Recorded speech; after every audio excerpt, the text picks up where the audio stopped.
Public గా ఒక వ్యక్తి చనిపోయాడు అనుకోండి, లేదంటే మనకు బాగా తెలిసిన అందరికి బాగా తెలిసిన వ్యక్తి ఎవరైనా చనిపోయారు అనుకోండి, మనం చూసుకున్నట్లయితే టీవీ ఛానల్లోను అలాగే ప్రింట్ మీడియా అయినటువంటి పేపర్లలోనూ మనకు ఒక్కోసారి శవం అని రాస్తారు, మరొకసారి మృతదేహం అని రాయడం జరుగుతుంది, మరొకసారి పార్థివ దేహం అని రాయడం జరుగుతుంది. ఒక వ్యక్తి చనిపోతే ఈ మూడు రకాలుగా ఎందుకు రాయడం జరుగుతుంది, అసలు ఈ మూడిటికి మధ్య భేదం ఏమిటి, ఎట్టి పరిస్థితుల్లో ఒక వ్యక్తి చనిపోతే ఆ వ్యక్తిని శవంగా అలాగే మృతదేహంగా పార్థివ దేహంగా ఎలా చెప్పడం జరుగుతుంది అనే విషయాలు మనం ఈ వీడియోలో డిస్కస్ చేద్దాము. హాయ్ ఫ్రెండ్, నా పేరు సతీష్ బాబు. నేను ఎప్పటికప్పుడు రియల్ ఫ్యాక్ట్స్ సంబంధించిన వీడియోలు అయితే చేస్తూ ఉంటాను, అలాగే రీసెంట్ గా జరిగిన ఇష్యూస్ గురించి అయితే వీడియోలు అయితే చేస్తూ ఉంటాను.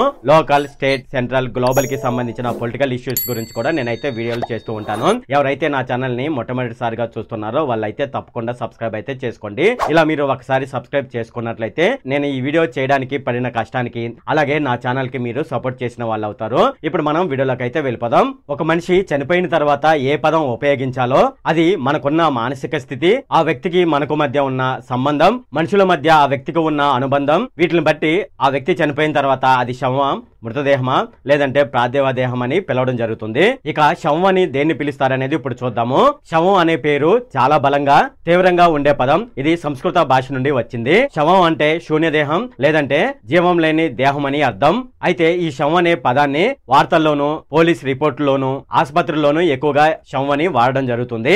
మనం ఎవరైనా చనిపోయారనుకోండి, సాధారణంగా వినిపించే పదాలు ఏంటని చూసుకున్నట్లయితే శవాన్ని పోస్ట్ మార్టం నిమిత్తం తరలించారని ఈ పదం అయితే వింటూ ఉంటాము. శవం అనే పదం వ్యక్తికి ఉన్న విలువ కన్నా ఆ శవం యొక్క శరీరం మీద ఉన్న వైద్య న్యాయ అవసరాన్ని ప్రధానంగా చూపిస్తుంది.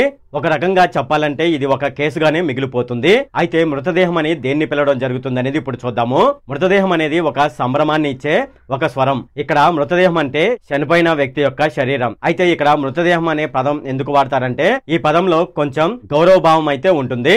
అంటే ఇక్కడ మనం గమనించవలసింది ఏంటంటే చనిపోయిన వ్యక్తిని గౌరవప్రదంగా పిలవాలంటే శవం అని కాకుండా మృతదేహం అని పిలవడం జరుగుతుంది. అయితే మనం మృతదేహం అనే పదాన్ని ఎక్కువగా ఎక్కడ వినిపిస్తుందని మనం చూసుకున్నట్లయితే అధికార నివేదిక ప్రకారం మృతుల జాబితా అని మనకైతే ఎక్కువగా మనం వింటూ ఉంటాము. కానీ ఇక్కడ మృతదేహం అని పిలవడం జరుగుతుందంటే అది మానవత్వంతో దృష్టి పెట్టి మనం అక్కడ మృతదేహం అనే పదం వాడడం జరుగుతుంది. మనం వార్తల్లో బాగా వినిపించే పేరేంటంటే మృతదేహాన్ని వాళ్ళ యొక్క స్వస్థలానికి లేదంటే వాళ్ళ యొక్క సొంత గ్రామానికి తరలించారు అనే పదాలు మనం ఎక్కువగా వార్తల్లో వింటూ ఉంటాము. అయితే మృతదేహం అనే పదం వాడిన సందర్భం అనేది ఒక గౌరవమైన సందర్భంలో వాడుతూ ఉంటాము. ఇది మరణానికి సంబంధించిన ఒక అధికారిక నివేదికలా ఉంటుంది. ఇకపోతే పార్థివ దేహం అని పిలవడం జరుగుతుంది కదా, ఈ పార్థివ దేహం అనే దాన్ని ఏ ఏ సందర్భంలో వాడతారనేది ఇప్పుడు చూద్దాము. పార్థివ దేహం అనే పదం మనం వాడినప్పుడు ఆ పార్థివ దేహాన్ని భక్తి దృష్టితో చూసినట్లు లెక్క. అయితే ఈ పార్థివ దేహం అనే పదం ఎక్కడి నుంచి పుట్టిందని మనం చూసుకున్నట్లయితే పార్థివ అంటే ఇక్కడ భౌతికమైన అని అర్థం, అలాగే భూమికి సంబంధించినది, అలాగే పంచభూతాల కలయికతో పుట్టినది అని అర్థం. అంటే ఆ శరీరం భూమికి సంబంధించినదే అని ఇక్కడ గ్రహించవలసి ఉంటుంది. అంతేకాకుండా పార్థివ దేహం అంటే ఒక విశిష్ట వ్యక్తి జీవితం అంతమైన తర్వాత ఆయన శరీరాన్ని గౌరవంగా పార్థివ దేహం అని పిలవడం జరుగుతుంది. అంటే ఏదైనా హిస్టరీ కలిగిన వ్యక్తి చనిపోయినట్లయితే ఆ వ్యక్తి యొక్క శరీరాన్ని పార్థివ దేహం అని పిలవడం జరుగుతుంది. ఉదాహరణలుగా మనం చెప్పుకున్నట్లయితే మనకు వార్తల్లో అప్పుడప్పుడు వినిపించే పదం ఏంటంటే ఎవరైనా మన ఇండియా ప్రధానమంత్రి చనిపోయారనుకోండి, ప్రధానమంత్రి పార్థివ దేహాన్ని ఢిల్లీకి తరలించడం జరిగిందని మనం వార్తల్లో తరచుగా వింటూ ఉంటాము.